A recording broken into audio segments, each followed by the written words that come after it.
V cook and fashion ಚಾನಲ್ಗೆ ಆತ್ಮೀಯ ಸ್ವಾಗತ. ನಾನಿವತ್ತು ನಿಮಗೆಲ್ಲ ಒಂದು ಹೊಸ ತಿಂಡಿಯನ್ನು ಮಾಡೋದನ್ನು ಹೇಳಿಕೊಡ್ತೀನಿ. ಇದು ತಾಳಿಪಟ್ಟು ಅಂತ ಒಂದು ತಿಂಡಿ. ಇದು ಅಕ್ಕಿ ಹಿಟ್ಟಿಂದ ಮಾಡೋವಂಥದ್ದು. ಇದನ್ನು ಏನು ಮಾಡಬೇಕು ಅಂದರೆ, ಮೊದಲು ಒಂದು ಪಾತ್ರೆಯಲ್ಲಿ ಬೇಕಾದಷ್ಟು ಪ್ರಮಾಣದಲ್ಲಿ ಒಲೆ ಮೇಲೆ ನೀರನ್ನು ಕುದಿಯೋಕ್ಕೆ ಇಟ್ಕೊಬೇಕು. ನೋಡಿ, ನಾನು ಇಷ್ಟು ನೀರನ್ನು ಇಟ್ಟಿದ್ದೀನಿ, 2 ಕಪ್ ನೀರನ್ನು ಇಟ್ಟಿದ್ದೀನಿ. ಈ ನೀರು ಚೆನ್ನಾಗಿ ಕುದೀತಾ ಇದೆ. ಇಷ್ಟು ಕುದಿ ಬಂದ ತಕ್ಷಣವೇ ಇದಕ್ಕೇನು ಮಾಡಬೇಕು, ನಾವು ಫಸ್ಟು ಉಪ್ಪನ್ನು ಹಾಕಬೇಕು. ಉಪ್ಪನ್ನು ಎಷ್ಟು ಅಂದರೆ ರುಚಿಗೆ ತಕ್ಕಷ್ಟು ಗೊತ್ತಾಗತ್ತೆ ಎಷ್ಟು ಬೇಕು ಅಂತ. ಆ ರುಚಿಗೆ ಎಷ್ಟು ಬೇಕೋ ಅಷ್ಟು ಉಪ್ಪನ್ನು ನಾವು ಇದಕ್ಕೆ ಹಾಕಬೇಕು. ನೀರಿಗೆ, ಕುದಿಯೋ ನೀರಿಗೆ ಹಾಕಬೇಕು. ಹಾಗೆಯೇ ಅದು ಕುದೀತಾ ಇರೋ ಹಾಗೆ ಅರಿಶಿನ ಪುಡಿಯನ್ನು ಹಾಕಬೇಕು. ಇದು ಸಹ ಒಂದು ಚಿಟಿಕೆಯಷ್ಟು ಅರಿಶಿನ ಪುಡಿಯನ್ನು ಹಾಕಿದ್ದೀನಿ. ನಾವು ಇದಕ್ಕೆ ಏನು ಮಾಡಬೇಕು, ಒಂಚೂರು ಬೆಲ್ಲವನ್ನು ಹಾಕಬೇಕು. ಯಾಕೆಂದರೆ ಇದು ಸ್ವಲ್ಪ ಒಗರು ಆಗೋದ್ರಿಂದ ನಾವು ಇದಕ್ಕೆ ಈ ಕುದೀತಾ ಇರುವಾಗಲೇ ಜೋನಿ ಬೆಲ್ಲ ಇರ್ಬೋದು ಅಥವಾ ಉಂಡೆ ಬೆಲ್ಲ, ನೀವು ಯಾವ ಬೆಲ್ಲವನ್ನು ಉಪಯೋಗಿಸ್ತೀರೋ ಅದನ್ನು ಈ ನೀರಿಗೆ ಹಾಕಿ ಇದು ಚೆನ್ನಾಗಿ ಕುದಿ ಬರ್ತಾ ಇರುತ್ತೆ. ನೋಡ್ಬೋದು ನೀವು. ಬೆಲ್ಲ, ನೀರು, ಅರಿಶಿನ ಪುಡಿ, ಉಪ್ಪು 3 ಹಾಕಿದ್ದೀನಿ. ಇದು ಕುದಿ ಬರುವಾಗ ನಮಗೆ ಎಷ್ಟು ಪ್ರಮಾಣ ಬೇಕೋ ಅಷ್ಟು ಅಕ್ಕಿ ಹಿಟ್ಟನ್ನು ಹಾಕಬೇಕು.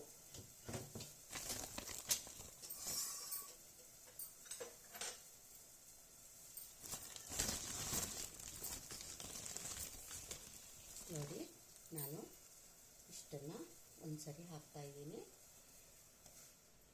ಇದಿಷ್ಟು 2 ರೊಟ್ಟಿ ಆಗುತ್ತೆ, 2 ರಿಂದ 3 ರೊಟ್ಟಿ ಆಗುತ್ತೆ. ನಾನು ತೆಳುವು ಮಾಡ್ತೀನಿ, ಹಾಗಾಗಿ ಇದರಿಂದ 4 ರೊಟ್ಟಿ ಇದಿಷ್ಟರಲ್ಲಿ ಆಗುತ್ತೆ.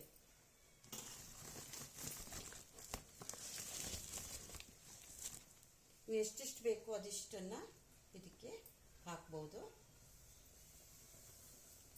ನಿಮಗೆ ಎಷ್ಟು ರೊಟ್ಟಿ ಬೇಕೋ ಅಷ್ಟು ಪ್ರಮಾಣದಲ್ಲಿ ಈ ಅಕ್ಕಿ ಹಿಟ್ಟನ್ನು, ಬರೀ ಅಕ್ಕಿ ಹಿಟ್ಟು, ನಾನು ಏನನ್ನೂ ಮಿಕ್ಸ್ ಮಾಡಿಲ್ಲ. ನೋಡಿ, ಇದನ್ನು ಎಲ್ಲರಿಗೂ ಕೊಡ್ಬೋದು.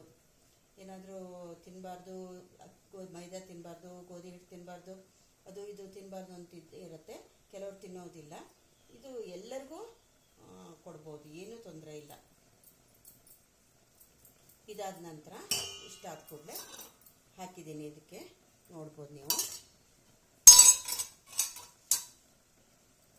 ಇದನ್ನು ಗೊಟಾಯಿಸ್ಬೇಕು, ಚೆನ್ನಾಗಿ ಕಲಿಸ್ಬೇಕು.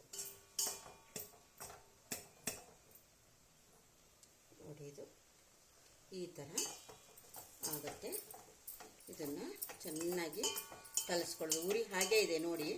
ಇದನ್ನು ನಾನು ಇಲ್ಲಿಯೇ ಕಲಿಸ್ತಾ ಇದ್ದೀನಿ. ಹೀಗೇ ಚೆನ್ನಾಗಿ ಗೊಟಾಯಿಸಿದರೆ ಅಕ್ಕಿ ನೀರೆಲ್ಲ ಕುಡಿಯತ್ತೆ ಹಿಟ್ಟನ್ನು.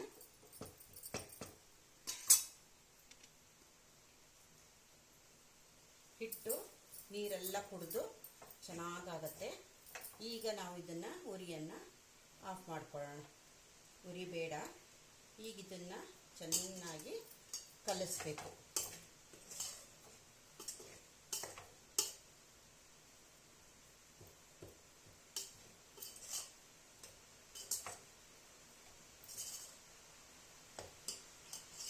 ನೋಡಿ, ಇದು ಈ ಥರ ಆಗಿದೆ. ಕಲಸಿ ಇದು ಪುಡಿ ಪುಡಿ ಈ ಥರ ಆಗಿದೆ ನೋಡಿ. ಇದನ್ನೀಗ ಈ ಥರ ಆದ ತಕ್ಷಣವೇ ನೋಡಿ ಇಷ್ಟ ಆಗಿದೆ. ಇದಾದ ತಕ್ಷಣ ಈಗ ಇದನ್ನು ಹೀಗೆ ಇಟ್ಕೊಳ್ಳೋಣ.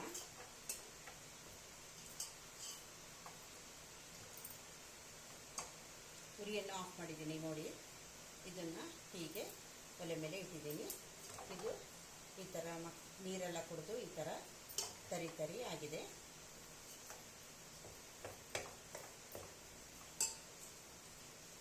ಇದಕ್ಕೀಗ ನಾವೇನು ಮಾಡಬೇಕು ಅಂದರೆ,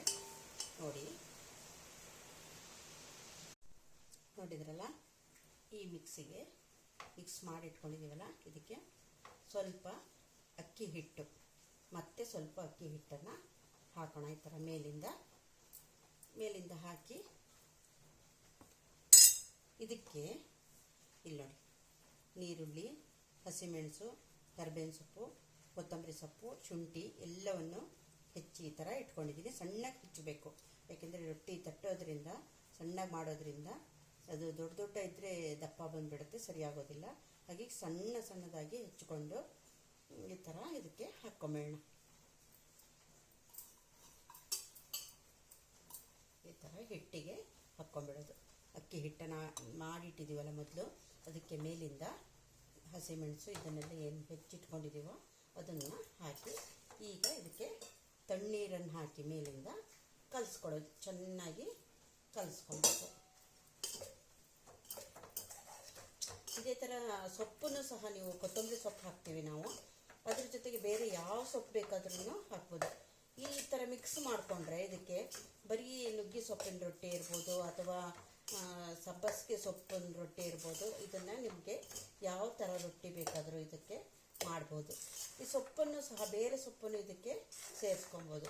ನಾವು ನೀರುಳ್ಳಿ, ಹಸಿಮೆಣಸು ಈ ಥರ ಏನು ಹಾಕಿದ್ದೀವೋ ಅದಕ್ಕೆ ನೀವು ಬರೀ ಒಂದು ಸೊಪ್ಪನ್ನು ಸಹ ಬೇರೆ ಸೊಪ್ಪನ್ನು ಸಹ ಇನ್ನಷ್ಟು ಹಾಕ್ಬೋದು. ಆವಾಗ ಏನಾಗುತ್ತೆ, ತುಂಬ ಚೆನ್ನಾಗಿ ಟೇಸ್ಟ್ ಬರುತ್ತೆ, ತುಂಬ ರುಚಿಯಾದ ರೊಟ್ಟಿ ಮಾಡ್ಬೋದು. ನೋಡಿ, ಇದು ಈ ಥರ ಆಯಿತು, ಕಾಣ್ಬೋದು ನಿಮಗೆ. ಇದೆ ಈ ಥರ ಆಯಿತು. ಈ ಥರ ಆಗೋದ್ರಿಂದ ನಮಗೆ ರೊಟ್ಟಿ ಕಟ್ಟಲಿಕ್ಕೆ ಅನುಕೂಲ ಆಗುತ್ತೆ. ಇದನ್ನು ಮದ್ದಿನ ಮೇಲೆ ತಿಂಡಿಗೂ ಸಹ ಮಾಡ್ಬೋದು, ಬೆಳಗಿನ ತಿಂಡಿಗೂ ಸಹ ಮಾಡ್ಬೋದು. ಆಮೇಲೆ ಯಾರು ನೆಂಟರು ಮನೆಗೆ ಯಾರು ಗೆಸ್ಟ್ಗಳೆಲ್ಲ ಬಂದರೆ ಇದನ್ನು ಮಧ್ಯಾಹ್ನದ ಊಟಕ್ಕೂ ಸಹ ಇದನ್ನು ಮಾಡ್ಬೋದು. ಮಧ್ಯಾಹ್ನದ ಊಟ ಫಂಕ್ಷನ್ ಎಲ್ಲ ಇದ್ದರೆ ಮಧ್ಯಾಹ್ನದ ಊಟಕ್ಕೆ ಮಾಡಿದರೆ ತುಂಬ ಚೆನ್ನಾಗಾಗುತ್ತೆ. ಇದು ಒಂದು ಐಟಮ್ ಆಗುತ್ತೆ, ತುಂಬ ಚೆನ್ನಾಗಾಗುತ್ತೆ. ನೋಡಿ, ಇಷ್ಟು ಬಂತು. ಇದು ಬಂದರೆ ಹದ ಬಂದಿದೆ, ತುಂಬ ಚೆನ್ನಾಗಾಯಿತು, ಹದ ಬಂತು.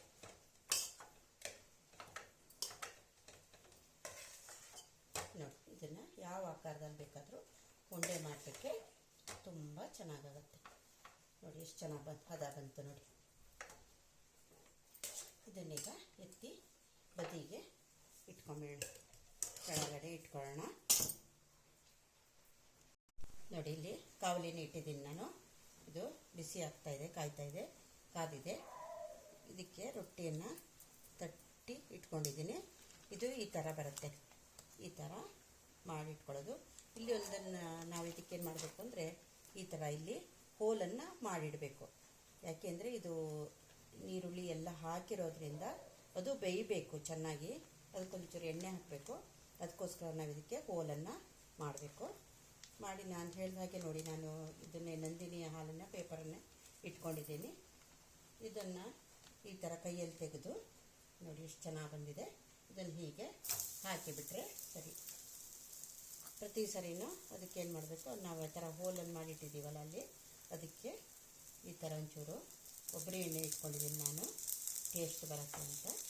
ಈ ಕೊಬ್ಬರಿ ಎಣ್ಣೆ ನೀವು ಯಾವ ಎಣ್ಣೆ ಉಪಯೋಗಿಸ್ತೀರೋ ಅದನ್ನು ಹಾಕ್ಬೋದು. ಬೇಕಾದರೆ ತುಪ್ಪ ಜಾಸ್ತಿ ಬೇಕಾದರೆ ತುಪ್ಪ ತಿಂತೀರಿ ಅನ್ನಂಗಿದ್ರೆ ತುಪ್ಪನೂ ಹಾಕ್ಬೋದು. ಇದನ್ನು ಈ ಥರ ಮಾಡಿ ಚೆನ್ನಾಗಿ ಬೇಯುತ್ತೆ. ಒಂದು 2 ನಿಮಿಷ ಬೇಯಿಸಿದರೆ ಸರಿ. ನೋಡಿ, ಇದಕ್ಕೂ ಎಣ್ಣೆ ಹಾಕಿದ್ದೀನಿ.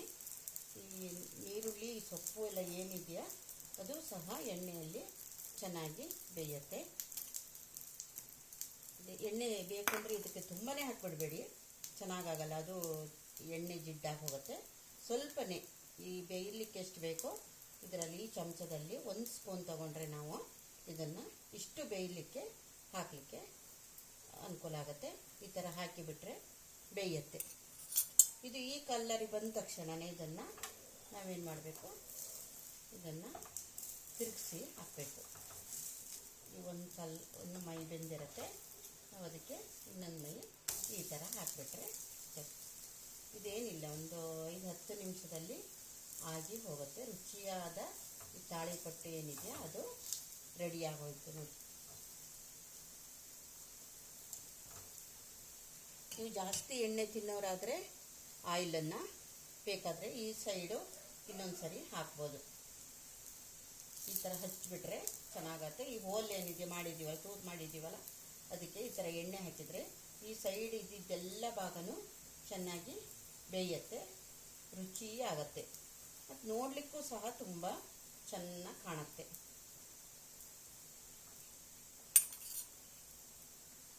ಹೆಚ್ಚಿಗೆ ಹೊತ್ತು ಬೇಕಾಗಲ್ಲ. ಇಲ್ಲ ಗೊತ್ತಾಗತ್ತೆ, ಬೆಂದಿದ್ದು ಗೊತ್ತಾಗತ್ತೆ. ಈ ಥರ ನಾವೆಲ್ಲ ಅಡುಗೆ ಮಾಡೋರಿಗೆ ಗೊತ್ತಿರುತ್ತೆ ಎಷ್ಟು ಬೇಯಬೇಕು ಅಂತೇಳಿ ಗೊತ್ತಾಗುತ್ತೆ. ನೋಡಿ, ಈ ಕಲರ್ ಬಂದ ತಕ್ಷಣವೇ ಇದು ಬೆಂದಿದೆ ಅಂತ ಅರ್ಥ.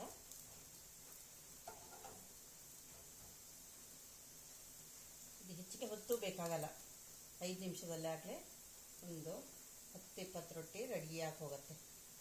ಪಟ ಪಟ ಪಟ ಬೇಯಿಸಿಬಿಟ್ರೆ ಸರಿ.